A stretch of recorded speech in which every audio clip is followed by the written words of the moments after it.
ಈ ಕ್ರೋಧಿ ಸಂವತ್ಸರದ ಭಾದ್ರಪದ ಮಾಸದ ಕೃಷ್ಣ ಪಕ್ಷದ ಏಕಾದಶಿ ನಾಡಿದ್ದು ಸೆಪ್ಟೆಂಬರ್ 28ನೇ ತಾರೀಕು ಶನಿವಾರದಂದು ಬರ್ತಾ ಇದೆ.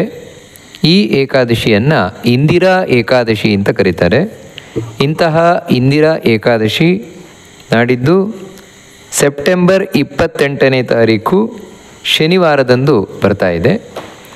ಈ ಏಕಾದಶಿಗೆ ಸಂಬಂಧಪಟ್ಟ ಹಾಗೆ ಪುರಾಣಗಳು ಅದರ ಮಹತ್ವವನ್ನು ತಿಳಿಸ್ಕೊಂಡು ಹೋಗ್ತವೆ. ಒಂದು, ಸಾಮಾನ್ಯವಾಗಿ ನಾವು ತಿಳ್ಕೊಳ್ಬೇಕಾದದ್ದು ಎಲ್ಲ ಏಕಾದಶಿಗಳು ಕೂಡ ನಮ್ಮ ಏಕಾದಶ ಇಂದ್ರಿಯದಿಂದ ಮಾಡಿದ ಪಾಪವನ್ನು ಪರಿಹಾರ ಮಾಡಲಿಕ್ಕೋಸ್ಕರವೇ ಇರುವಂಥದ್ದು. ಅಂತೇಳಿದರೆ 5 ಜ್ಞಾನೇಂದ್ರಿಯ, 5 ಕರ್ಮೇಂದ್ರಿಯ ಹಾಗೂ 1 ಮನಸ್ಸು. ಇವುಗಳಿಂದ ನಾವೇನು ಪಾಪವನ್ನು ಮಾಡ್ತಾ ಇರ್ತೇವೆ, ಆ ಪಾಪವನ್ನು ಪರಿಹರಿಸಲಿಕ್ಕೆ ಇರುವಂತಹ ದೊಡ್ಡ ಉಪಾಯ ಈ ಏಕಾದಶಿ ಉಪವಾಸ ಅನ್ನುವಂಥದ್ದು. ಅಷ್ಟಲ್ಲದೆ ದೇವರ ಅನುಗ್ರಹವನ್ನು ತಂದುಕೊಡುವಂತಹ, ಕೃಷ್ಣನ ನಾರಾಯಣನ ಅನುಗ್ರಹವನ್ನು ತಂದುಕೊಡುವಂತಹ ದೊಡ್ಡ ವ್ರತ ಇದು. ಇಷ್ಟಲ್ಲದೆ ಇನ್ನೂ ಕೆಲವು ಇದರ ಪ್ರಯೋಜನಗಳಿದೆ. ಅಂಥ ಪ್ರಯೋಜನಗಳನ್ನು ಪುರಾಣ ತಿಳಿಸ್ಕೊಂಡು ಹೋಗ್ತದೆ. ಅದಕ್ಕೆ ಸಂಬಂಧಪಟ್ಟ ಹಾಗೆ ಈ ಏಕಾದಶಿ, ಇಂದಿರಾ ಏಕಾದಶಿಯ ಮಹತ್ವ ಏನು ಅಂತೇಳಿದರೆ ಅದನ್ನು ತಿಳಿಸ್ಕೊಂಡು ಹೋಗ್ತಾರೆ. ಇವತ್ತು ಈ ಏಕಾದಶಿಯಂದು ನಾವು ಏನು ಮಾಡ್ತೇವೆ, ಅದರಿಂದ ನಮ್ಮ ಎಲ್ಲ ಪಿತೃಗಳಿಗೂ ಕೂಡ ಸದ್ಗತಿಯಾಗತ್ತೆ ಅಂತ ತಿಳಿಸ್ಕೊಂಡು ಹೋಗ್ತಾರೆ. ಯಾಕಂದರೆ ಇದು ಪಿತೃಪಕ್ಷದಲ್ಲಿ ಬಂದಿರುವಂತಹ ಏಕಾದಶಿ. ಪಿತೃಪಕ್ಷ ಅಂತ ಹೇಳಿದ್ರೇ ಪಿತೃಗಳನ್ನು ಕುರಿತಾಗಿ ನಾವು ಯಾವ ಕಾರ್ಯವನ್ನು ಮಾಡಬೇಕು ಅದಕ್ಕೆ ಯೋಗ್ಯವಾಗಿರುವಂತಹ ಪಕ್ಷ ಇದು ಪಿತೃಪಕ್ಷ. ಅಂತಹ ಪಿತೃಪಕ್ಷದಲ್ಲಿ ಬರುವ ಏಕಾದಶಿಯೂ ಕೂಡ ಹಾಗೆಯೇ. ಇವತ್ತು ಈ ಏಕಾದಶಿಯಂದು ನಾವು ಶ್ರಾದ್ದವನ್ನು ಮಾಡುವುದಲ್ಲ, ಪಿಂಡವನ್ನು ಹಾಕುವುದಲ್ಲ. ನಿಮಗೆ ಆಶ್ಚರ್ಯ ಏನು ಅಂತೇಳಿದರೆ, ಈ ಪಿತೃಪಕ್ಷದಲ್ಲಿ ಉಳಿದ ಎಲ್ಲ ದಿನಗಳಲ್ಲೂ ಕೂಡ ಪಿಂಡದಾನವನ್ನು ಮಾಡಬೇಕು, ಪಿತೃಕಾರ್ಯವನ್ನು ಮಾಡಬೇಕು ಅಂತ ಪುರಾಣಗಳು ಹೇಳ್ತವೆ. ಆದರೆ ಈ ಏಕಾದಶಿಯಂದು ನಾವು ಕೇವಲ ಉಪವಾಸವನ್ನು ಆಚರಿಸುವುದರಿಂದಲೇ ನಮ್ಮ ಎಲ್ಲ ಪಿತೃಗಳಿಗೆ ಸಂತೃಪ್ತಿ ಆಗತ್ತೆ, ಸದ್ಗತಿ ದೊರಕುತ್ತದೆ. ನಿಮಗೆಷ್ಟು ಆಶ್ಚರ್ಯ ಅಂತ ಹೇಳಿದರೆ, ಒಂದೊಮ್ಮೆ ನಾವು ಪ್ರತಿದಿನ ಮಾಡುವ, ಅಂದರೆ ಈ ಪಿತೃಪಕ್ಷದಲ್ಲಿ ಪ್ರತಿದಿನ ಮಾಡುವಂತಹ ಶ್ರಾದ್ದಾದಿಗಳಿಂದ ನಮ್ಮ ಪಿತೃಗಳು ಸಂತೃಪ್ತರಾಗದೆ, ಅಂದರೆ ಅವರಿಗೆ ಖುಷಿಯಾಗದೆಯೂ ಇರಬಹುದು. ಯಾಕಂದರೆ ನಾವು ಮಾಡಿದ್ದು ಒಂದೊಮ್ಮೆ ಸರಿಯಾಗದೇ ಇದ್ದರೆ. ಆದರೆ ಈ ಏಕಾದಶಿಯಿಂದ ನಾವು ಉಪವಾಸವನ್ನು ಮಾಡಿದರೆ ಎಲ್ಲ ಪಿತೃಗಳು ಸಂತೃಪ್ತರಾಗೇ ಆಗ್ತಾರೆ.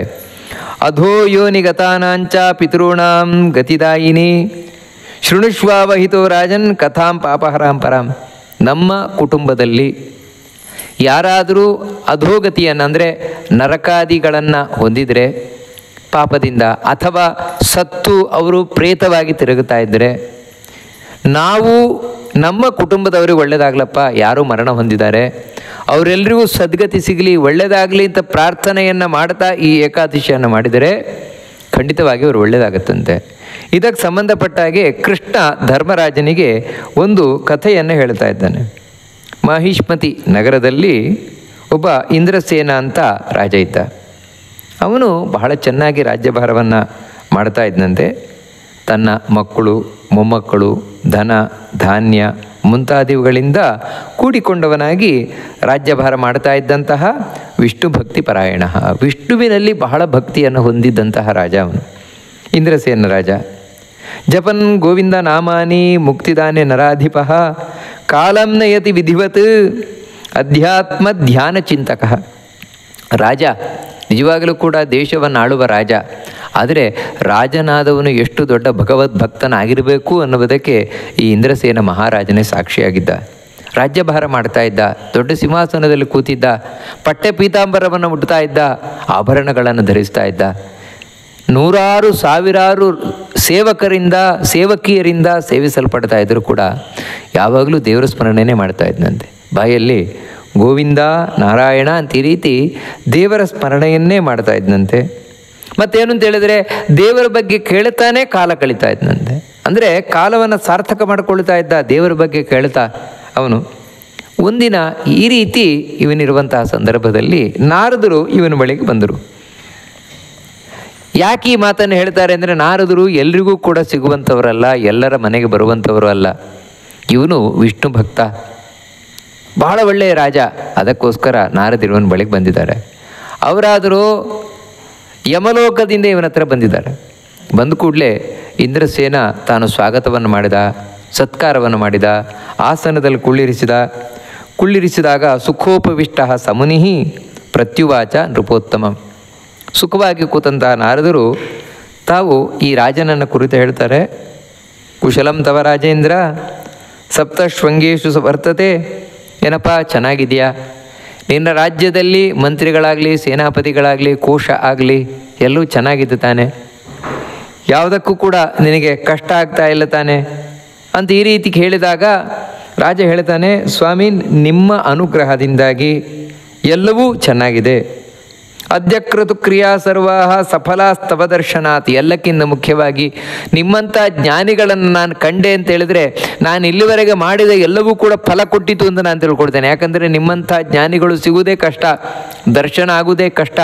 ಅಂಥವರ ದರ್ಶನ ಆಗ್ತಾ ಇದೆ ಅಂತ ಹೇಳಿದ್ರೆ ನಾನು ಇಲ್ಲಿವರೆಗೆ ಏನು ಸತ್ಕರ್ಮ ಮಾಡಿದ್ದೇನೆ, ಆ ಸತ್ಕರ್ಮದ ಫಲ ದೊರಕುತ್ತಾ ಇದೆ ಅಂತ ನನಗೆ ಕಾಣಿಸ್ತಾ ಇದೆ. ಸ್ವಾಮಿ ನನಗೆ ಅನುಗ್ರಹ ಮಾಡಬೇಕು. ಯಾಕೋಸ್ಕರ ಬಂದಿದ್ದೀರಿ? ಕಾರಣ ಇಲ್ಲದೆ ನೀವು ಬರುವವರಲ್ಲ, ಯಾವ ಕಾರಣಕ್ಕಾಗಿ ಬಂದಿದ್ದೀರಿ ಅಂತ ಹೇಳಿದಾಗ ನಾರದರು ಹೇಳ್ತಾರೆ, ಹೌದಪ್ಪ ಒಂದು ಕಾರಣದಿಂದಲೇ ಬಂದಿದ್ದೇನೆ, ಹೇಳ್ತೇನೆ ಕೇಳು ಅಂತ ಹೇಳಿ ನಾನು ಬ್ರಹ್ಮಲೋಕದಿಂದ ಹೊರಟು ಎಲ್ಲ ಲೋಕಗಳಲ್ಲಿ ತಿಲುಕ್ತಾ ಯಮಲೋಕಕ್ಕೆ ಬಂದೆ. ಆ ಯಮನಿಂದ ನಾನು ಸತ್ಕರಿಸಲ್ಪಟ್ಟವನಾಗಿ ಅವನು ಕೊಟ್ಟ ಆಸನದಲ್ಲಿ ಕೂತಿದ್ದಾಗ ಧರ್ಮಶೀಲ ಸತ್ಯವಂತು ಭಾಸ್ಕರಿಂ ಸಮಪಾಸತೆ. ಆ ಯಮನ ಬಳಿ ಒಳ್ಳೆ ಧಾರ್ಮಿಕರಾದಂತಹ ಪುಣ್ಯಾತ್ಮರೆಲ್ಲ ಇದ್ದಾರೆ. ಅವರೆಲ್ಲರೂ ಕೂಡ ಅವನ ಸೇವೆಯನ್ನು ಮಾಡ್ತಾ ಇದ್ದಾರೆ. ಬಹುಪುಣ್ಯ ಪ್ರಕರ್ತಾಚ ವ್ರತವೈಕಲ್ಯ ದೋಷತಃ ಸಭಾಯಾಂ ಶ್ರಾದ್ದದೇವಸ್ಯ ಮಯಾ ದೃಷ್ಟ ಪಿತಾತವ. ಅವರ ಮಧ್ಯದಲ್ಲಿ ನಿನ್ನ ತಂದೆಯನ್ನು ನಾನು ಕಂಡೆ ಅಂತ ಹೇಳ್ತಾನೆ ನಾರದರು. ನಿನ್ನ ತಂದೆಯನ್ನು ನಾನು ಕಂಡೆ. ವಾಸ್ತವಿಕವಾಗಿ ಯಮಲೋಕದಲ್ಲಿ 4 ಬಾಗಿಲಿದೆ, ಪೂರ್ವ, ಪಶ್ಚಿಮ, ಉತ್ತರ, ದಕ್ಷಿಣ. ಅದರಲ್ಲಿ ಪೂರ್ವ, ಪಶ್ಚಿಮ, ಉತ್ತರ 3 ದ್ವಾರದಿಂದ ಪುಣ್ಯಾತ್ಮರೇ ಹೋಗ್ತಾರೆ. ದಕ್ಷಿಣದ ಬಾಗಿಲಿನಿಂದ ಹೋಗುವವರು ಮಾತ್ರ ಪಾಪಿಗಳು, ಅಲ್ಲೇ ನರಕ ಇರುವಂಥದ್ದು. ದಕ್ಷಿಣದ ಬಾಗಿಲಲ್ಲಿ 3 ಬಾಗಿಲಲ್ಲಿ ಪುಣ್ಯಾತ್ಮರು ಹೋಗ್ತಾರೆ. ಆದರೆ ಏನು ಅಂದರೆ ಸ್ವಲ್ಪ ಪುಣ್ಯ ಮಾಡಿದವರು ಯಮಲೋಕದಲ್ಲಿ ಸುಖ ಪಡ್ತಾರೆ. ಅದಕ್ಕಿಂತ ಹೆಚ್ಚು ಪುಣ್ಯ ಮಾಡಿದವರು ಇಂದ್ರಲೋಕದಲ್ಲಿ ಸುಖ ಪಡ್ತಾರೆ. ಅದಕ್ಕಿಂತ ಹೆಚ್ಚು ಪುಣ್ಯ ಮಾಡಿದವರು ಬ್ರಹ್ಮಲೋಕದಲ್ಲಿ. ಈ ರೀತಿ ಹೆಚ್ಚೆಚ್ಚು ಪುಣ್ಯ ಮಾಡಿದವರು ಮೇಲಿನ ಲೋಕದಲ್ಲಿ ಹೋಗ್ತಾ ಇರ್ತಾರೆ. ಇಲ್ಲಿ ಈ ಇಂದ್ರಸೇನ ಏನಿದ್ದಾನೆ, ಮಾಹಿಷ್ಮತಿಯ ರಾಜ, ಅವನ ತಂದೆ ಯಮಲೋಕದಲ್ಲಿದ್ದಾರೆ. ಸ್ವಲ್ಪ ಪುಣ್ಯ ಮಾಡಿದವರು. ಹಾಗಂತ ಅವನೇನು ಪುಣ್ಯ ಮಾಡಿಲ್ಲ ಅಂತಲ್ಲ, ತುಂಬ ಪುಣ್ಯ ಮಾಡಲಿಕ್ಕೇನೋ ಮಾಡಿದ್ದಾರೆ. ಆದರೆ ಸ್ವಲ್ಪ ಪುಣ್ಯ ಮಾಡಿದವರ ಲೋಕವನ್ನು ಸೇರಿದ್ದಾನೆ. ಯಾಕೆ ಅಂತ ಹೇಳಿದ್ರೆ ವ್ರತ ವೈಕಲ್ಯ ದೋಷತಃ, ವ್ರತ ಉಪವಾಸಗಳನ್ನು ಮಾಡಿಲ್ಲ. ದಾನ ಧರ್ಮ ಯಜ್ಞ ಯಾಗ ಎಲ್ಲ ಮಾಡಿದ್ದಾನೆ. ಆದರೆ ವ್ರತಗಳನ್ನು ಮಾಡದ ಕಾರಣ ತುಂಬ ಪುಣ್ಯವನ್ನು ಮಾಡಿದರೂ ಕೂಡ ಆ ಪುಣ್ಯದ ಫಲ ಕಡಿಮೆ ಆಗಿಬಿಟ್ಟಿದೆ. ಅದಕ್ಕಾಗಿ ಯಮಲೋಕದಲ್ಲಿದ್ದಾರೆ. ಅಲ್ಲಿ ನನ್ನನ್ನು ನೋಡಿದ ಕೂಡಲೇ ನಿಮ್ಮ ತಂದೆ ಹೇಳಿದರು, ನೋಡಿ ನಾರದರೆ, ನೀವು ಹೇಗಿದ್ರು ಭೂಲೋಕಕ್ಕೆ ಹೋಗ್ತಿರಲ್ವ, ಭೂಲೋಕಕ್ಕೆ ಹೋದಾಗ ನನ್ನ ಮಗನಿಗೆ ಹೇಳಿ, ನೋಡಪ್ಪ ಈ ರೀತಿ ನಿಮ್ಮ ತಂದೆ ಯಮಲೋಕದಲ್ಲಿದ್ದಾರೆ, ಅವರನ್ನು ಮೇಲಿನ ಲೋಕಕ್ಕೆ ಕಳಿಸು, ಅದಕ್ಕೆ ಬೇಕಾದದ್ದನ್ನು ಮಾಡು ಅಂತ ನನ್ನ ಮಗನಿಗೆ ಹೇಳಿ ಅಂತ ನಿಮ್ಮ ತಂದೆ ಹೇಳಿ ಕಳಿಸಿದರು. ಅದಕ್ಕಾಗಿ ನಾನು ಆ ತಂದೆಯ ಸಂದೇಶವನ್ನು ನಿನಗೆ ಕೊಡ್ಲಿಕ್ಕೆ ಬಂದಿದ್ದೇನೆ ಅಂತ ಅವ್ರು ಹೇಳ್ತಾರೆ. ಅದಕ್ಕೆ ರಾಜ ಕೇಳ್ತಾನೆ ನಾರದರ ಬಳಿ, ನಾರದರೆ ನನ್ನ ತಂದೆ ಯಮಲೋಕದಲ್ಲಿದ್ದಾರೆ, ಅವರನ್ನು ನಾನು ಸ್ವರ್ಗಕ್ಕೆ ಕಳಿಸ್ಬೇಕು, ಇನ್ನೂ ಹೆಚ್ಚಿನ ಪುಣ್ಯಲೋಕ ಕಳಿಸ್ಬೇಕು. ಅದಕ್ಕೆ ಏನು ಮಾಡಬೇಕು ಹೇಳಿ, ನೀವು ಹೇಳಿದ್ದನ್ನು ಮಾಡ್ತೇನೆ ಅಂತ ಹೇಳಿದಾಗ ನಾರದರು ಹೇಳ್ತಾರೆ, ನೋಡಪ್ಪ ಈಗ ಭಾದ್ರಪದ ಕೃಷ್ಣ ಪಕ್ಷದ ಏಕಾದಶಿ ಬರ್ತಾ ಇದೆ, ಅದೇ ಇಂದಿರಾ ಏಕಾದಶಿ. ಈ ಇಂದಿರಾ ಏಕಾದಶಿಯನ್ನು ನೀನು ಆಚರಣೆ ಮಾಡಿದೆ ಅಂತ ಹೇಳಿದರೆ ನಿನ್ನ ತಂದೆಗೆ ಸದ್ಗತಿಯಾಗಲಿ, ಸ್ವರ್ಗಲೋಕ ಪ್ರಾಪ್ತಿಯಾಗಲಿ ಅಂತ ನೀನು ಏಕಾದಶಿಯನ್ನು ಆಚರಣೆ ಮಾಡಿದೆ ಅಂತ ಹೇಳಿದರೆ ಖಂಡಿತವಾಗಿಯೂ ಇದರ ಪುಣ್ಯದ ಫಲದಿಂದ ನಿನ್ನ ತಂದೆಗೆ ಇನ್ನೂ ಹೆಚ್ಚಿನ ಪುಣ್ಯಲೋಕ ಪ್ರಾಪ್ತಿಯಾಗ್ತದೆ. ಅದು ಹೇಗೆ ಮಾಡಬೇಕು ಅಂತ ಹೇಳಿದರೆ ದಶಮಿಯ ದಿನ ಶ್ರಾದ್ದವನ್ನು ಮಾಡಬೇಕು, ಪಿತೃಶ್ರಾದ್ದವನ್ನು ಮಾಡಬೇಕು. ಅವತ್ತು 1 ಬಾರಿ ಭೋಜನವನ್ನು ಮಾಡಬೇಕು. ಇಲ್ಲಿ ನಾವು ತಿಳ್ಕೊಳ್ಬೇಕಾದದ್ದು ಏನಂದರೆ, ಹೌದು ಕೆಲವರು ದಶಮಿಯ ದಿನ ಶ್ರಾದ್ದವನ್ನು ಮಾಡ್ತಾರೆ. ಆದರೆ ಕೆಲವರಿಗೆ ಶ್ರಾದ್ದಾದಿಗಳು ಬಂದೇ ಇಲ್ಲ. ಅವರ ಒಂದು ಜಾತಿಯಲ್ಲಿರಬಹುದು ಅಥವಾ ಅವರ ಒಂದು ಕುಟುಂಬದಲ್ಲಿರಬಹುದು. ಈ ರೀತಿ ಶ್ರಾದ್ದಾದಿಗಳನ್ನು ಮಾಡುವ ಪದ್ಧತಿಯೇ ಬಂದಿಲ್ಲ. ಅವಾಗ ಏನು ಮಾಡಬೇಕು ಅವರು ಅನ್ನುವಂಥದ್ದು ಪ್ರಶ್ನೆ ಬರ್ತದೆ. ಹೌದು, ದಶಮಿಯ ದಿನ ಶ್ರಾದ್ದಾದಿಗಳನ್ನು ಮಾಡಲಿಕ್ಕಾಗದೇ ಇದ್ದರೆ ಕಡೆ ಪಕ್ಷ ಎಳ್ಳಿನಿಂದ ತರ್ಪಣವಾದರೂ ಕೊಡಬೇಕು. ಅಲ್ಲ, ಅದು ಕೂಡ ಬಂದಿಲ್ಲ. ಇವಾಗ ಕೆಲವು ಜಾತಿಗಳಲ್ಲಿ ಅದು ಕೂಡ ಬಂದಿಲ್ಲ. ಅಂಥ ಸಂದರ್ಭದಲ್ಲಿ ಬ್ರಾಹ್ಮಣರಿಗೆ ಮಧ್ಯಾಹ್ನದೊತ್ತಿಗೆ ಭೋಜನಕ್ಕೆ ಬೇಕಾದ ಪದಾರ್ಥಗಳನ್ನು ಕೊಡಬೇಕು. ಇಲ್ಲ, ಅದು ನಮಗೆ ಸಾಧ್ಯ ಆಗುವುದಿಲ್ಲ, ಯಾಕಂದರೆ ಅಂಥವ್ರು ಯಾರೂ ಸಿಗೋದಿಲ್ಲ. ಅಂಥ ಸಂದರ್ಭದಲ್ಲಿ ಮಧ್ಯಾಹ್ನದ ಹೊತ್ತಿಗೆ ಹಸುವಿಗೆ ಹುಲ್ಲನ್ನು ಕೊಡಬೇಕು. ಅಂದರೆ ಇಲ್ಲೆಲ್ಲ ಇರಬೇಕಾದದ್ದೇನು ಅಂದರೆ, ಕೊಡಬೇಕಾದ್ರೆ ನನ್ನ ಸಮಸ್ತ ಪಿತೃಗಳು, ಆ ಪಿತೃಗಳ ಒಳಗೆ ನೆಲೆಸಿರುವಂತಹ ಭಗವಂತ ಅವನು ತೃಪ್ತನಾಗಲಿ ಎನ್ನುವ ಕಾರಣದಿಂದಾಗಿ ಕೊಡಬೇಕು.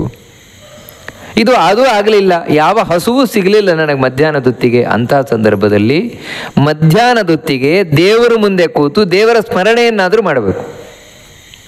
ಕೃಷ್ಣ, ರಾಮ, ಗೋವಿಂದ, ನಾರಾಯಣ ಅಂತ ದೇವರ ಸ್ಮರಣೆಯನ್ನು ಪಿತೃಗಳ ಉದ್ದೇಶವಾಗಿ, ನನ್ನ ಪಿತೃಗಳಿಗೆ ಸದ್ಗತಿಯಾಗಲಿ ಅನ್ನುವ ಉದ್ದೇಶದಿಂದ ನಾವು ಮಧ್ಯಾಹ್ನದೊತ್ತಿಗೆ ದೇವರ ಸ್ಮರಣೆಯನ್ನು ಮಾಡಿದರೂ ಕೂಡ ಅದರಿಂದ ಪಿತೃಗಳು ಸಂತೃಪ್ತರಾಗ್ತಾರೆ. ಒಟ್ಟಿಗೆ ಏನು ಅಂತ ಹೇಳಿದ್ರೆ, ಮಧ್ಯಾಹ್ನದ ಹೊತ್ತು ನಾವು ಏನು ಒಳ್ಳೆ ಕೆಲಸ ಮಾಡ್ತೇವೆ ಅದು ಪಿತೃಗಳಿಗೆ ಸಲ್ತದೆ, ಅದರಿಂದ ಪಿತೃಗಳು ಸಂತುಷ್ಟರಾಗ್ತಾರೆ. ಹೀಗೆ ಶ್ರಾದ್ದವನ್ನು ದಶಮಿಯ ದಿನ ಮಾಡಿ, ದಶಮಿಯ ದಿನ ಒಂದು ಹೊತ್ತು ಘನ ಆಹಾರವನ್ನು ಸ್ವೀಕಾರ ಮಾಡಿ, ಊಟ ಅಂದರೆ ಒಂದು ಹೊತ್ತು ಊಟ ಮಾಡಿ, ಉಳಿದಂತೆ ಲಘು ಆಹಾರ ಅದನ್ನು ಸ್ವೀಕಾರ ಮಾಡ್ಬೋದು. ಇನ್ನು ಏಕಾದಶಿ, ಅದೇ ಇಂದಿರಾ ಏಕಾದಶಿ. ಏಕಾದಶಿಯ ದಿನ ಯಾವುದೇ ಆಹಾರ ಸ್ವೀಕಾರ ಮಾಡದೆ ನಿರ್ಜಲ ಉಪವಾಸವನ್ನು ಮಾಡಿ ಆದಷ್ಟು ದೇವರ ಸ್ಮರಣೆಯನ್ನು ಮಾಡ್ತಾ ಶುದ್ಧವಾಗಿದ್ದು, ಸಾಧ್ಯವಿದ್ದಷ್ಟು ಕೂಡ ಯಾರು ಭಗವದ್ ಭಕ್ತರಲ್ವೋ ಅವರ ಹತ್ರ ಮಾತಾಡಬಾರ್ದು ಏಕಾದಶಿಯ ದಿನ. ಮತ್ತು ಇನ್ನೇನು ಮಾತಾಡಲೇಬೇಕಾದ ಸಂದರ್ಭ ಬಂದರೆ ಮಾತ್ರ ಮಾತಾಡಬೇಕು, ಇಲ್ಲದ್ರೆ ಮಾತಾಡ್ಲಿಕ್ಕೆ ಹೋಗಬಾರ್ದು. ಆಮೇಲೆ ರಾತ್ರಿ ಎಷ್ಟು ಹೊತ್ತು ಸಾಧ್ಯ ಉಂಟೋ ಅಷ್ಟು ಹೊತ್ತು ಜಾಗರಣೆಯನ್ನು ಮಾಡಬೇಕು. ಅದು ವಿಶೇಷವಾಗಿ ದೇವಸ್ಥಾನದಲ್ಲಿ, ವಿಷ್ಣುವಿನ ದೇವಾಲಯವೋ ಶಿವ ದೇವಾಲಯವೋ ಎಲ್ಲಾದರೂ ನಾವು ರಾತ್ರಿ ಜಾಗರಣೆ ಮಾಡಿದರೆ ಭಾರಿ ಒಳ್ಳೆಯದು. ಇಲ್ಲ, ಸಾಧ್ಯ ಇಲ್ಲ, ಮನೆಯಲ್ಲೇ ಕೂತು ಎಷ್ಟು ಹೊತ್ತು ನಿದ್ರೆ ಬರ್ತದೋ ಅಲ್ಲಿವರೆಗೆ ದೇವರ ಸ್ಮರಣೆಯನ್ನು ಮಾಡ್ತಾನೋ, ಭಗವದ್ಗೀತೆ ಮುಂತಾದವುಗಳನ್ನು ಕೇಳ್ತಾನೋ ಜಾಗರಣೆ ಮಾಡಬೇಕು. ಆಮೇಲೆ ಮಾರನೇ ದಿನ ದ್ವಾದಶಿಯ ದಿನ ಬೆಳಗ್ಗೆ ಮತ್ತೆ ಶ್ರಾದ್ದವನ್ನು ಮಾಡಬೇಕು ಅಂತ ಹೇಳ್ತಾರೆ. ಸ್ನಾನವನ್ನು ಮಾಡಿ ಪಿತೃಗಳ ಉದ್ದೇಶವಾಗಿ ಶ್ರಾದ್ದವನ್ನು ಮಾಡಬೇಕು. ಶ್ರಾದ್ದ ಮಾಡಲಿಕ್ಕಾಗದೇ ಇದ್ದರೆ ಹಿಂದೆ ಹೇಳಿದಾಗೆ ಬೇರೆ ಬೇರೆ ಏನು ಯಾವ ರೀತಿ ಪಿತೃಗಳ ತೃಪ್ತಿ ಕಾರಣ ಇದೆ ಅವತ್ತಾದರೆ ದ್ವಾದಶಿಯ ದಿನ ಮಾತ್ರ ಮಧ್ಯಾಹ್ನದ ತನಕ ಕಾಯಬೇಕಾಗಿಲ್ಲ. ಮತ್ತು ಬೆಳಗಿನ ಜಾವದಲ್ಲಿ ನಾವು ಬೇಗನೆ ಮಾಡಬಹುದು, ಯಾಕಂದರೆ ಇದಕ್ಕೆ ಮಾತ್ರ ಒಂದು ಅಪವಾದ. ಬೇರೆ ದಿನ ಪಿತೃಗಳಿಗೆ ಮಧ್ಯಾಹ್ನದವರೆಗೆ ಕಾಯಬೇಕಾದರೂ ಕೂಡ ದ್ವಾದಶಿಯ ದಿನ ಮಾತ್ರ ಬೆಳಗ್ಗೆ ನಾವು ಎದ್ದು ಸ್ನಾನ ಮಾಡಿ ಪೂಜೆ ಮುಂತಾದವುಗಳನ್ನು ಮುಗಿಸಿ ನಂತರ ಪಿತೃಗಳ ಉದ್ದೇಶವಾಗಿ ಶ್ರಾದ್ದಾದಿಗಳನ್ನು ಮಾಡೋದಿರ್ಬೋದು, ತರ್ಪಣಾದಿಗಳನ್ನು ಕೊಡೋದಿರ್ಬೋದು, ಬ್ರಾಹ್ಮಣರಿಗೆ ದಾನವನ್ನು ಕೊಡೋದಿರ್ಬೋದು, ಅಥವಾ ಹಸುವಿಗೆ ಹುಲ್ಲು ಕೊಡೋದಿರ್ಬೋದು. ಕಡೆಗೆ ಏನಿಲ್ಲ ಅಂದರೆ ನನ್ನ ಸಮಸ್ತ ಪಿತೃಗಳಿಗೂ ಒಳ್ಳೆಯದಾಗಲಪ್ಪ ಅಂತ ಹೇಳಿ ತಾನು ದೇವರ ಸ್ಮರಣೆಯನ್ನಾದರೂ ಮಾಡುವುದು. ಇವಾಗ ಒಂದು ಕೃಷ್ಣ ಮಂತ್ರ ಇರ್ಬೋದು, ರಾಮ ಮಂತ್ರ ಇರ್ಬೋದು, ಯಾವುದು ಇಷ್ಟವಾದ ದೇವರ ಮಂತ್ರವೋ ಅದನ್ನು 100, 1000 ಈ ರೀತಿ ಜಪವನ್ನು ಮಾಡಿ ಆ ಪುಣ್ಯವನ್ನು ಪಿತೃಗಳಿಗೆ ಅರ್ಪಣೆ ಮಾಡುವುದು. ಹೀಗೆ ಮಾಡಿ ಆಮೇಲೆ ತಾನು ಭೋಜನವನ್ನು ಮಾಡಬೇಕು, ಆಹಾರವನ್ನು ಸ್ವೀಕಾರ ಮಾಡಬೇಕು. ಮಾಡಿ ಮತ್ತೆ ಈ ಇಂದಿರಾ ಏಕಾದಶಿ ವ್ರತ ಏನಿದೆ ಅದನ್ನು ದೇವರಿಗೆ ಅರ್ಪಣೆ ಮಾಡಬೇಕು. ವಿಶೇಷವಾಗಿ ಪದ್ಮನಾಭರೂಪಿ ಭಗವಂತನಿಗೆ ಅರ್ಪಣೆಯನ್ನು ಮಾಡಿದರೆ ಅದರಿಂದ ಭಗವಂತ ಸಂತುಷ್ಟನಾಗಿ ನಮಗೂ ಒಳ್ಳೇದು ಮಾಡ್ತಾನೆ.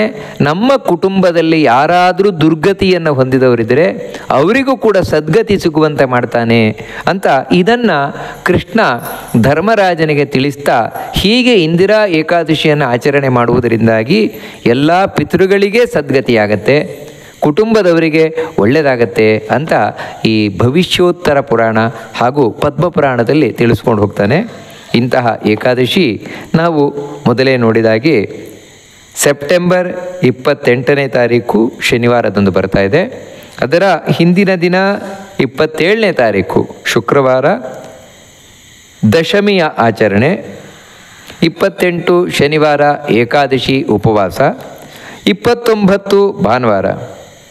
ಅವತ್ತು ಬೆಳಗ್ಗೆ 6 ಗಂಟೆ 20 ನಿಮಿಷದ ನಂತರ ಆಹಾರವನ್ನು ಸ್ವೀಕಾರ ಮಾಡಬಹುದು. ಅದಕ್ಕಿಂತ ಮುಂಚೆ ನಾವು ಪೂಜೆ ಮುಂತಾದವುಗಳ ಹಾಗೆ ಹಿಂದೆ ಹೇಳಿದಾಗೆ ಶ್ರಾದ್ದ ಮುಂತಾದವುಗಳನ್ನು ಮಾಡುವುದಿದ್ರೆ ಅದನ್ನೆಲ್ಲ ಮುಗಿಸಿ 6:20 ನಂತರ ಆಹಾರವನ್ನು ಸ್ವೀಕಾರ ಮಾಡಬಹುದು. ಹೀಗೆ ಈ ಇಂದಿರಾ ಏಕಾದಶಿಯ ಮಹತ್ವವನ್ನು ನಾವು ತಿಳ್ಕೊಳ್ಬೇಕಾದದ್ದು. ಹಾಗೆಯೇ ಪ್ರತಿ ಬಾರಿ ನೋಡುವಂತಹ ಜಿತಂತೆ ಸ್ತೋತ್ರ, ಅದರಲ್ಲಿ ಈ ಬಾರಿ ಮೊದಲನೆಯ ಶ್ಲೋಕ, ಪಿತಾ ಮಾತಾ ಸುಹೃದ್ ಬಂಧುರ್ಭ್ರಾತ ಪುತ್ರಸ್ತ್ವಮೇವ ಮೇ ವಿದ್ಯಾಧನಂಚ ಕಾಮಶ್ಚ ನಾನ್ಯತ್ ಕಿಂಚಿತ್ ತ್ವಯಾ ವಿನಾ. ಭಗವಂತನ ಬಳಿ, ದೇವರ ಬಳಿ ಮಾಡುವಂತಹ ಪ್ರಾರ್ಥನೆ ತುಂಬ ಒಳ್ಳೆಯ ಪ್ರಾರ್ಥನೆ. ಸ್ವಾಮಿ, ನನಗೆ ತಂದೆ ತಾಯಿ ಹಾಗೂ ಬಂಧುಗಳು, ಆಪ್ತರು, ಅಣ್ಣ ತಮ್ಮ ಮಗ ಎಲ್ಲವೂ ನೀನೇ. ಅಷ್ಟೇನು, ವಿದ್ಯೆ, ದುಡ್ಡು, ಆಸೆ ಎಲ್ಲವೂ ನೀನೇ ಆಗಿದೆಯಾ. ನಿನ್ನನ್ನು ಬಿಟ್ಟು ಬೇರೆ ಏನೂ ನನಗಿಲ್ವೇ ಇಲ್ಲ. ನಾಣ್ಯತ್ ಕಿಂಚಿತ್ ತ್ವಯಾವಿನ, ನೀನಿಲ್ಲದೆ ನನಗೆ ಇನ್ಯಾವುದೂ ಇಲ್ಲ ಎನ್ನುವಂಥ ಪ್ರಾರ್ಥನೆ ದೇವ್ರ ಮುಂದೆ ನಾವು ಮಾಡ್ತಾ ಇರುವಂಥದ್ದು. ನಿಜವಾಗಲೂ ಕೂಡ ಇದು ಭಕ್ತಿ. ಭಕ್ತಿ ಅಂತ ಹೇಳಿದ್ರೆ ದೇವರಲ್ಲಿ ನಮಗಿರುವಂತಹ ಇನ್ವಾಲ್ವ್ಮೆಂಟ್, ಆಪ್ತತೆ. ದೇವರು ನನ್ನವನು ಅಂತ ಆಗಬೇಕು. ಹೇಗೆ ನನ್ನವನು ಅಂತಾಗೋದು? ದೇವರು ನನ್ನವನು ಅಂತಾಗಬೇಕಾದ್ರೆ ನನಗಿಂತ ಬೇರೆಯವನಾಗಬಾರದು ದೇವರು. ಮತ್ತು ನನಗೆ ಬಹಳ ಆಪ್ತನಾಗಿರಬೇಕು. ಆಪ್ತನಾಗಿರುವುದು ಹೇಗಂತ ಹೇಳಿದ್ರೆ ಹೀಗೇನೆ, ಸ್ವಾಮಿ ನೀನೇ ನನ್ನ ಪಿತಾ, ತಂದೆ. ಯಾಕಂತ ಹೇಳಿದ್ರೆ ಈ ತಂದೆಯೊಳಗೆ, ಈ ಜಗತ್ತಿನಲ್ಲಿ ಯಾರು ನನ್ನ ತಂದೆ ಅಂತ ತಿಳ್ಕೊಂಡಿದ್ದೇನೆ, ಆ ತಂದೆಯಾಗಿರುವುದೇ ಒಳಗೆ ನೀನು ತಂದೆಯಾಗಿ ಇದ್ದದ್ರಿಂದಾಗಿ. ನೀನು ತಂದೆಯಾಗಿದ್ದಿ ಈ ಲೋಕಕ್ಕೆ ನನ್ನನ್ನು ತಂದೆ ಅಂದರೆ ಅದರಿಂದಾಗಿ ಪಿತಾ. ಅಷ್ಟು ಮಾತ್ರ ಅಲ್ಲ, ನನ್ನನ್ನು ರಕ್ಷಣೆ ಮಾಡ್ತಾ ಇರುವವನು ನೀನೇ, ಆ ತಂದೆ ಒಳಗೆ ಕೂತು. ಹೀಗೆ ಮಾತೃದೇವೋ ಭವ ಪಿತೃದೇವೋ ಭವ ಅಂತ ನಾವು ಉಪನಿಷತ್ತಿನಲ್ಲಿ ಕೇಳುವ ಹಾಗೆ ತಂದೆಯನ್ನು ದೇವರಾಗಿ ತಿಳ್ಕೋ ಅಂದರೆ ತಂದೆಯೊಳಗೆ ದೇವರು ಕೂತಿದ್ದಾನೆ. ಅದಕ್ಕಾಗಿ ತಂದೆ ಆಗಿದ್ದಾನೆ. ಅಥವಾ ಇನ್ನೊಂದು ಅರ್ಥದಲ್ಲಿ ಹೇಳೋದಾದರೆ, ಹೌದು ಈ ಜನ್ಮದಲ್ಲಿ ಯಾರು ನನಗೆ ಕಾಣಿಸ್ತಾ ಇದ್ದಾರೆ ಇವರು ತಂದೆ ಅಂತ. ಆದರೆ ಇಲ್ಲಿವರೆಗೆ ನಾನು ಎಷ್ಟು ಜನ್ಮದಲ್ಲಿ ಬಂದಿದ್ದೇನೆ, ಆ ಎಲ್ಲ ಜನ್ಮದಲ್ಲೂ ಕೂಡ ನನಗೆ ಬೇರೆ ಬೇರೆ ಬೇರೆ ತಂದೆ ಎಂದಿರು, ಬೇರೆ ಬೇರೆ ಬೇರೆ ತಾಯಂದಿರು. ಆದರೆ ಅವರೆಲ್ಲರ ಒಳಗೂ ಇದ್ದ ಒಬ್ಬನೇ ವ್ಯಕ್ತಿ ನೀನೇ ಅಲ್ವಾ. ಅವರು ಬೇರೆ ಬೇರೆ ಜೀವರಾಶಿಗಳಿರಬಹುದು, ಆದರೆ ಅವರೊಳಗೆ ಕೂತವನು ನೀನೇ. ಅದರಿಂದಾಗಿ ಪ್ರತಿ ಜನ್ಮದಲ್ಲಿಯೂ ನನ್ನ ತಂದೆಯಾಗಿರುವವನು ನೀನೇ, ನನ್ನನ್ನು ರಕ್ಷಣೆ ಮಾಡ್ತಾ ಇರುವವನು ನೀನೇ. ನನ್ನ ತಾಯಿಯ ಸ್ಥಾನದಲ್ಲಿ ನಿಂತು ನನಗೆ ಯಾವ ಜ್ಞಾನ ಕೊಡಬೇಕು ಆ ಜ್ಞಾನವನ್ನು ಕೊಡ್ತಾ ಇರುವವನು ನೀನೇ. ಮಾತಾ ಅಂತ ಅದಕ್ಕೆ ಕರೆಯೋದು, ಮಾತನೋತಿ. ಜಗತ್ತಿನಲ್ಲಿ ಜ್ಞಾನ ಕೊಡುವವಳು. ಎಲ್ಲಿವರೆಗೆ ಅಂದರೆ ಅಪ್ಪನಿಂದ ಹಿಡಿದು ಲೋಕದಲ್ಲಿ ಎಲ್ಲರ ಪರಿಚಯ ಆಗುವುದು ಅಮ್ಮನಿಂದಲೇ. ನೋಡಿ ಇವರು ನಿನ್ನ ಅಪ್ಪ, ಈ ರೀತಿ ಅದಕ್ಕೆ ಹೇಳ್ತಾರಲ್ವ, ಮನೆಯ ಮೊದಲ ಪಾಠಶಾಲೆ ತಾಯಿಯೇ ಮೊದಲ ಗುರು ಅಂತ. ಆ ರೀತಿ ತಾಯಿ ಜ್ಞಾನವನ್ನು ಕೊಡುವವಳು. ಹೇಗೆ ಒಳಗೆ ದೇವರು ಕೂತಾಗ, ಇಲ್ಲದೇ ಇದ್ದರೆ ಒಳಗೆ ದೇವರು ಕೂರದೇ ಇದ್ದರೆ ತಾಯಿ ಆಗದೆ ಕಟುಕಿ ಆಗ್ಬಹುದು. ಹೆತ್ತ ತಾಯಿಯೇ ಮಗುವನ್ನು ಕತ್ತು ಹಿಚುಕಿ ಕೊಲ್ಲಬಹುದು, ಅಥವಾ ತಾನು ತೊಟ್ಟಿಗೆ ಎಸೆದು ಹೋಗ್ಬೋದು, ಯಾವಾಗ ಒಳಗೆ ದೇವರು ಕೂರದೇ ಇದ್ದರೆ. ಅದಕ್ಕೆ ತಾಯಿಯಾಗಿರುವುದು ನೀನು ಒಳಗೆ ಕೂತಿರುವುದರಿಂದಾಗಿ. ಹಿಂದೆ ನೋಡಿದಂತೆಯೇ ಹೌದು, ಈ ಜನ್ಮದಲ್ಲಿ ಈ ತಾಯಿ, ಎಷ್ಟು ಜನ್ಮದಲ್ಲಿ ಬಂದೆ, ಆ ಎಲ್ಲ ಜನ್ಮದಲ್ಲೂ ಒಬ್ಬಳು ತಾಯಿ ಇದ್ದೇ ಇದ್ದಾಳ್ತಾನೆ. ಯಾವುದದು? ನೀನೇ. ಎಲ್ಲ ಜನ್ಮದಲ್ಲೂ ಕೂಡ ನನ್ನೊಟ್ಟಿಗೆ ಯಾವತ್ತೂ ಬರುವ ತಾಯಿ ನೀನೇ. ಉಳಿದಾಗ ಹೊರಗಿನಿಂದ ಬೇರೆ ಬೇರೆ ತಾಯಿಯಂದರು ಬರ್ತಾ ಇರ್ತಾರೆ. ಹೀಗೆ ನೀನೇ ನನ್ನ ತಂದೆ, ನೀನೇ ನನ್ನ ತಾಯಿ, ನೀನೇ ನನ್ನ ಆಪ್ತ. ಅದೇ ಸುಹೃತ್, ಆಪ್ತ ಅಂದರೆ ಉಳಿದವರೆಲ್ಲರೂ ಕೂಡ ಇಲ್ಲಿ ಸಹಾಯಕ್ಕೆ ಬರ್ತಾರೆ. ಏನಾದರೂ ಒಂದು ಲಾಭ ಇಟ್ಟುಕೊಂಡೇ ಅವರು ಮಾಡೋದು. ಆದರೆ ಯಾವ ಲಾಭವೂ ಇಲ್ಲದೆ, ನನ್ನಿಂದ ಏನನ್ನೂ ಬಯಸದೆ, ನನಗೆ ಎಲ್ಲ ವಿಧದಿಂದಲೂ ಉಪಕಾರ ಮಾಡುವಂತಹ ನನ್ನ ಸುಹೃತ್, ಬಹಳ ಬೇಕಾದವನು, ಆಪ್ತನಾದವನು ನೀನೇ. ಬಂಧು, ನನ್ನ ಬಂಧು ನೀನೇ. ಯಾಕಂತ ಹೇಳಿದ್ರೆ ನಾನು ನಿಜವಾಗಲೂ ಕೂಡ ಈ ಸಂಸಾರದಲ್ಲಿ ಸಿಕ್ಕಿ ಬಿದ್ದಿದ್ದೇನೆ. ನನ್ನವರು ಅಂತ ನಿನ್ನಿಂದಾಗಿಯೇ, ದೇವರಿಂದಾಗಿಯೇ. ಯಾಕೆಂತ ಹೇಳಿದರೆ ನಾವು ನನ್ನವರು ಅಂತ ಹಚ್ಚಿಕೊಳ್ತೇವೆ. ಯಾವಾಗ ಅಂತ ಹೇಳಿದರೆ ಅವರಲ್ಲೊಂದು ಒಳ್ಳೆ ಗುಣ ಇದ್ದದ್ರಿಂದ. ಆ ಒಳ್ಳೆ ಗುಣ ಯಾರಲ್ಲಾದರೂ ನಾವು ಕಾಣ್ತೇವೆ ಅಂತ ಹೇಳಿದರೆ ಅವಳ ಒಳಗೆ ದೇವರು ಕೂತಿದ್ದಾನೆ ಅಂತಲೇ ಅರ್ಥ. ಈ ರೀತಿ ನಿಜವಾದ ಬಂಧು ನೀನು, ನಿಜವಾದ ಭ್ರಾತ ಅಂತ ಹೇಳಿದರೆ ನನ್ನ ಜವಾಬ್ದಾರಿಯನ್ನು ಹೊರುವವನು ಅದು ನೀನೇ. ಅಷ್ಟು ಮಾತ್ರ ಅಲ್ಲ, ಪುತ್ರಸ್ತ್ವಮೇವಚೇ ತ್ವಮೇವ ಮೇ, ಮಗನ ಸ್ಥಾನದಲ್ಲಿ ನಿಂತಿರುವವನು ನೀನೇ. ಯಾರನ್ನ ನಾವು ಮಗ ಪುತ್ರ ಅಂತ ಕರಿತೇವೆ ಅಂದರೆ ನಮ್ಮನ್ನು ಪುಂನಾಮ ನರಕಾತ್ ತ್ರಾತಿ, ನರಕದಿಂದ ಪಾರು ಮಾಡುವವನು ಮಗ ನೀನೇ ತಾನೆ. ನೀನಿದ್ರೆ ಮಗ ಆಗಿರ್ತಾನೆ, ಅಂದರೆ ಮಗನೊಳಗೂ ದೇವರು ಕೂತಾಗ ಮಗ ಆಗಿರ್ತಾನೆ, ಇಲ್ಲದಿದ್ರೆ ಮಗನೇ ಶತ್ರುವಾಗಿರ್ತಾನೆ. ಅದರಿಂದಾಗಿ ನೀನೇ ನಿಜವಾದ ಮಗನಾಗಿರುವಂಥವನು, ನೀನೇ ತಂದೆಯಾದವನು, ನೀನೇ ತಾಯಿಯಾದವನು, ನೀನೇ ಬಂಧು, ನೀನೇ ಸರ್ವಸ್ವ ಅಂತ ಹೇಳಿದ್ರೆ ಇಲ್ಲಿಯ ಎಲ್ಲ ಸಂಬಂಧಗಳು ನಿನ್ನಿಂದಾಗಿ, ದೇವರಿಂದಾಗಿ. ಎಲ್ಲರೊಳಗೆ ಕೂತು ನಮ್ಮನ್ನು ಪ್ರೀತಿ ಮಾಡುವವನು ದೇವರೇ. ಇದನ್ನು ಇಲ್ಲಿ ಹೇಳ್ತಾ ಇರುವುದು. ಇದೇನು ಹೊರಗಿನಿಂದ ವಿದ್ಯಾ, ಈ ಜಗತ್ತಿನಲ್ಲಿ ವಿದ್ಯೆಗೆ ಬೆಲೆ, ಆದರೆ ಆ ವಿದ್ಯೆ ನೀನಿದ್ದಾಗ ನನಗೆ ಬರ್ತದಷ್ಟೇ. ನನ್ನೊಳಗೆ ನೀನು ಬಂದು ಕೂತ್ಕೊಳ್ಬೇಕು, ನನಗೆ ವಿದ್ಯೆಯನ್ನು ಬೋಧಿಸಬೇಕು. ಹೊರಗೆ ಯಾವ ಗುರುಗಳು ಬೋಧಿಸ್ತಾರೆ ಅದು ಒಳಗೆ ಅರ್ಥ ಆಗುವಾಗ ಮಾಡಬೇಕು. ನೀನು ಅರ್ಥವಾದಾಗ ಮಾತ್ರ ನನಗದು ಸಾರ್ಥಕ ಆಗತ್ತೆ. ಅದರಿಂದಾಗಿ ನಿಜವಾಗ್ಲೂ ವಿದ್ಯೆಯಲ್ಲಿ ಕೂತಿರುವವನು ನೀನೇ. ನಿಜವಾದ ವಿದ್ಯೆಯೇ ದೇವರು. ಯಾಕಂದರೆ ಯಾವುದರಲ್ಲಿ ದೇವರು ಕೂತಿದ್ದಾನೋ ಅದು ವಿದ್ಯೆ, ಯಾವುದರಲ್ಲಿ ದೇವರು ಕೂತಿಲ್ವೋ ಅದು ವಿದ್ಯೆ ಅಲ್ಲ. ಅದರಿಂದಾಗಿ ನಿಜವಾದ ವಿದ್ಯೆ ನೀನೇ, ಧನ ನೀನೇ, ದುಡ್ಡು ನೀನೇ. ಯಾಕೆ ಅಂತ ಹೇಳಿದ್ರೆ ಯಾವ ಧನದಲ್ಲಿ ದೇವರು ಕೂತಿದ್ದಾನೆ, ಯಾವ ದುಡ್ಡಿನಲ್ಲಿ ದೇವರು ಕೂತಿದ್ದಾನೆ ಅದು ನಿಜವಾದ ದುಡ್ಡು. ಕಾರಣ ಏನಂದರೆ ಆ ದುಡ್ಡು ನಮಗೆ ಏಳಿಗೆಗೆ ಕಾರಣ ಆಗುತ್ತೆ, ಆ ದುಡ್ಡು ನಮಗೆ ನೆಮ್ಮದಿಗೆ ಕಾರಣ ಆಗುತ್ತೆ, ಆ ದುಡ್ಡು ನಮಗೆ ಜೀವನದಲ್ಲಿ ಬಹಳ ಮುಖ್ಯವಾಗಿ ಪ್ರಯೋಜನಕ್ಕೆ ಬರ್ತದೆ. ಆದರೆ ಯಾವ ದುಡ್ಡಿನಲ್ಲಿ ದೇವರು ಕೂತಿಲ್ಲ ಆ ದುಡ್ಡೇ ಇವನಿಗೆ ತಲೆನೋವಿಗೆ ಕಾರಣ ಆಗುತ್ತೆ. ಆ ದುಡ್ಡಿನಿಂದಾಗಿ ಇವನಿಗೆ ಟೆನ್ಷನ್ ಬರಲಿಕ್ಕೆ ಶುರುವಾಗುತ್ತೆ. ಆ ದುಡ್ಡಿನಿಂದಾಗಿ ಇವನಿಗೆ ಎಲ್ಲರೂ ಶತ್ರುಗಳಾಗ್ಲಿಕ್ಕೆ ಶುರು ಮಾಡ್ತಾರೆ. ಆ ದುಡ್ಡೇ ಇವನಿಗೆ ಎಲ್ಲಕ್ಕಿಂತ ದೊಡ್ಡ ಕಷ್ಟಕ್ಕೆ ಕಾರಣ ಆಗುತ್ತೆ.